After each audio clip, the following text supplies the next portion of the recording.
오늘 주신 하나님 말씀은 신약 성경 로마서 5장 12절부터 21절까지의 말씀입니다. 합독하시겠습니다. 시작. 그러므로 한 사람으로 말미암아 죄가 세상에 들어오고 죄로 말미암아 사망이 들어왔나니 이와 같이 모든 사람이 죄를 지었으므로 사망이 모든 사람에게 이르렀느니라.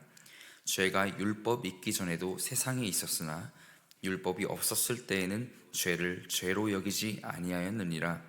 그러나 아담으로부터 모세까지 아담의 범죄와 같은 죄를 짓지 아니한 자들까지도 사망이 왕노릇하였나니 아담은 오실자의 모형이라. 그러나 이 은사는 그 범죄와 같지 아니하니 곧 한 사람의 범죄를 인하여 많은 사람이 죽었은즉 더욱 하나님의 은혜와 또한 한 사람 예수 그리스도의 은혜로 말미암은 선물은 많은 사람에게 넘쳤느니라.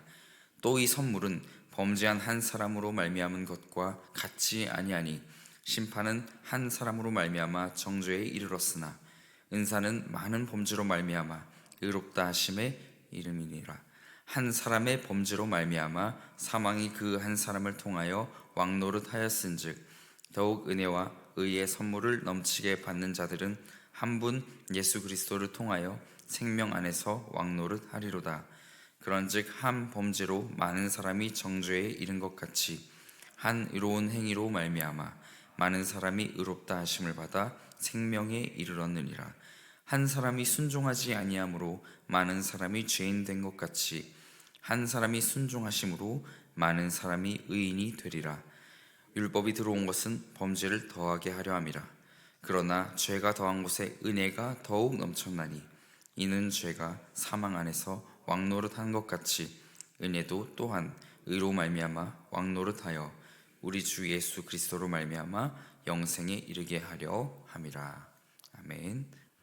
오늘 말씀을 통해서 묵상한 하나님은 우리 기쁜 소식이신 하나님, 복음 그 자체이신 그 하나님을 묵상하게 되는데요.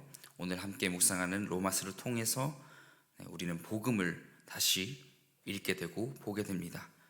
그 복음에 어떠한 계획이 있으며 또 특별한 기쁜 소식이 있는지 우리가 보기를 원합니다. 하나님께서 이 구약의 약속대로 다윗의 자손이며 유일한 아들이신 예수님을 이 땅에 보내시고 또 구원자로 보내셨다는 복된 소식 가운데 오늘 또한 죄에 대한 완전한 승리를 담은 이런 소망을 전하고 있는 것이 오늘 본문 말씀입니다. 먼저 첫 번째는 우리 아담을 통해 죄와 죽음이 세상에 들어왔다는 것을 언급합니다.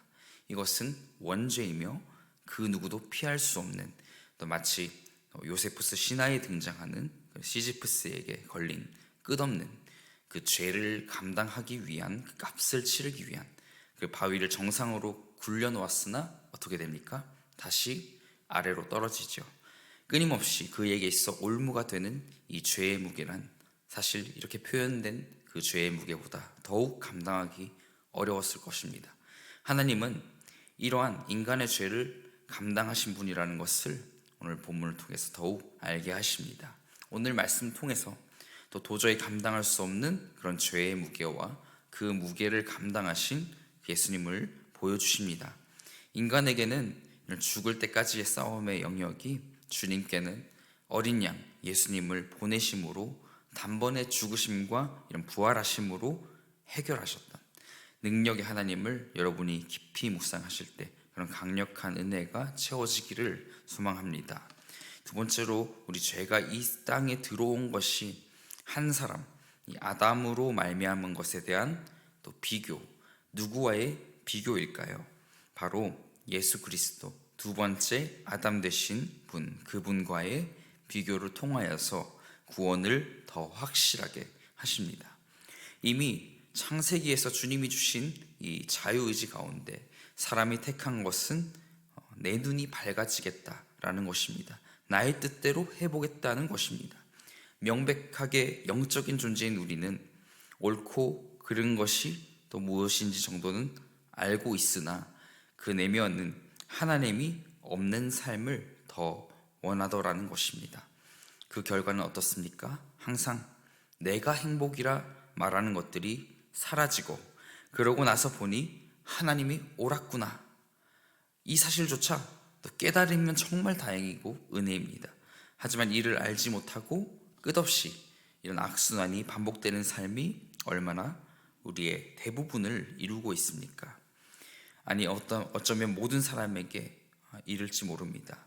본문 12절부터 우리 정리하여서 12절부터 14절을 통해서는 우리 한 사람으로 말미암아, 한 사람의 잘못된 선택으로 말미암아 전 인류적으로 원죄에 갇혀 있는 결과가 나온 것을 보았다면, 우리 15절부터 19절까지는 이러한 아담과 두 번째 아담 되신 예수 그리스도를 비교하면서 우리 태초부터 계획하신 하나님의 우리를 향한 그런 구원의 섭리를 통하여서 인간인 우리가 무엇을 선택해야 하는지를, 누구를 선택해야 하는지를 분명히 보여주고 계십니다.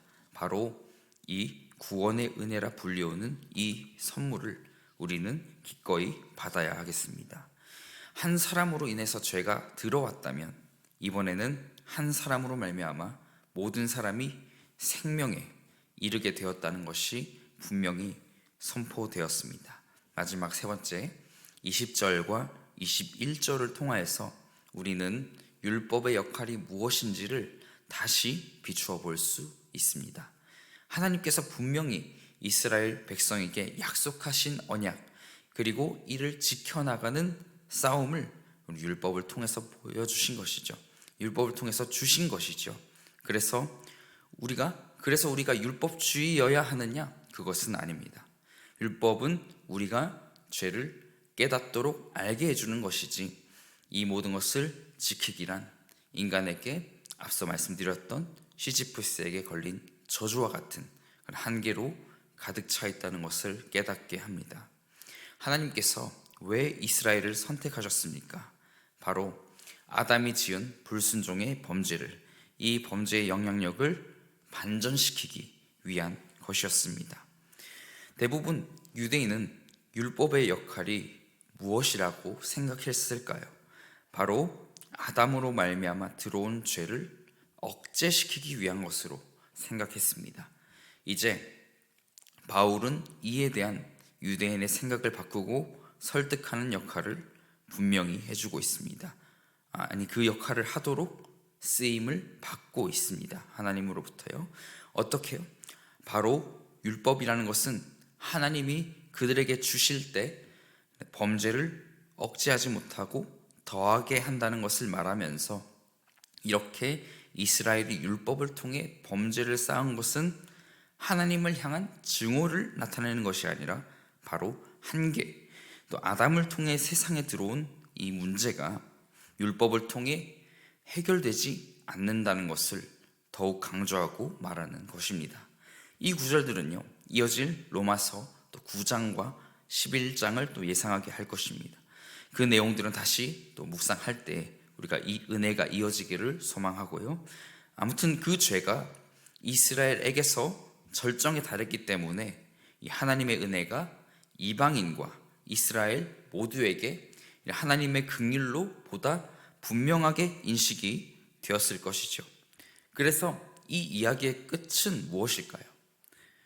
그냥 우리는 죄를 못 이긴다 일까요? 절대 그렇지 않습니다. 이 이야기는 결코 죄가 승리하는 것이 아닙니다. 한계를 보여줌과 동시에 예수 그리스도의 구원이라는 은혜로 율법이 완성된다, 또 성취된다라는 것을 말하고 있는 것입니다. 바로 하나님의 의와 둘째 아담이신 메시아 예수님을 통해서입니다. 기억하셔야 합니다. 예수만을 통해서입니다. 그러므로 그 예수님을 의지하라라는 것을 분명히 말하고 있습니다. 사랑하는 성도 여러분, 말씀을 맺기에 앞서서 바울이 쓰임받다라는 표현을 썼습니다.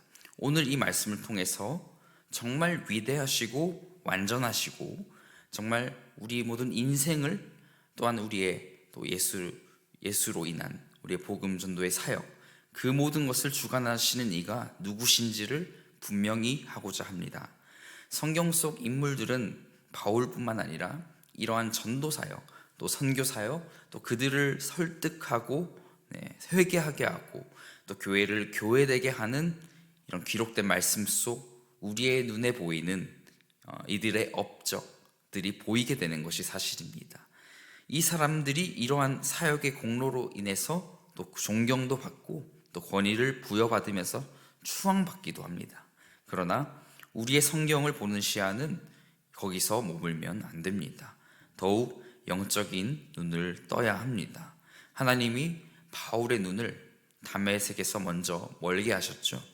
어쩌면 육의 눈으로만 보던 사울이었던 바울, 육신의 눈으로만 예수님을 보게 되면 이 믿는 사람을 박해하는 그런 삶이었습니다. 그러던 그에게 아나니아라는 사람을 또한 하나님께서 그곳에 보내셔서 다시 보게 하십니다. 눈을 뜨게 하십니다. 단순히 눈을 낮게 한 것이 아니라 영의 눈을 뜨게 하신 것이죠. 그때부터 그는 예수의 이름으로 사역하고 전도하기 시작했습니다. 정말 사울이었을 때 하나님이 친히 그를 만나심으로 반전의 역사를 써나가셨음을 알 수 있습니다. 사도 바울의 달란트 또한 주님이 사용하신 것입니다. 그러므로 바울이 위대한 것이 아니라 바로 위대하신 하나님, 이 위대하신 분을 오늘 영의 눈을 뜨게 해달라고 이 시간 기도로 구하심으로 다시 기도할 때에, 또한 우리의 입술을 열어 부르짖으며 기도할 때 우리가 정말 그 하나님을 영적으로 깊이 체험하는 그런 귀한 시간이 오늘부터 또 여기서부터 시작되시기를 주님의 이름으로 간절히 부탁드립니다. 제가 기도하겠습니다.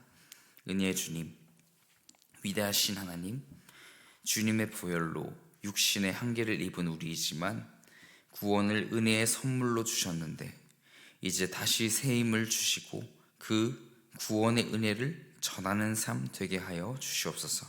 믿는 자를 박해하던 삶에서 이제는 불신자를 믿게 하는 삶으로 사용하여 주시옵소서. 분열 가운데 있는 교회들을 향하여, 공동체들을 향하여 돌아서게 하는 믿음의 통로로 사용하여 주시옵소서. 바로 오늘 하루로부터, 나로부터, 이 성전으로부터, 또 삶의 현장에서부터 우리가 시작되게 하옵소서. 감사드리며 이 모든 말씀 살아계시며 역사하시는 예수님의 이름 받들어 간절히 기도하옵나이다. 아멘.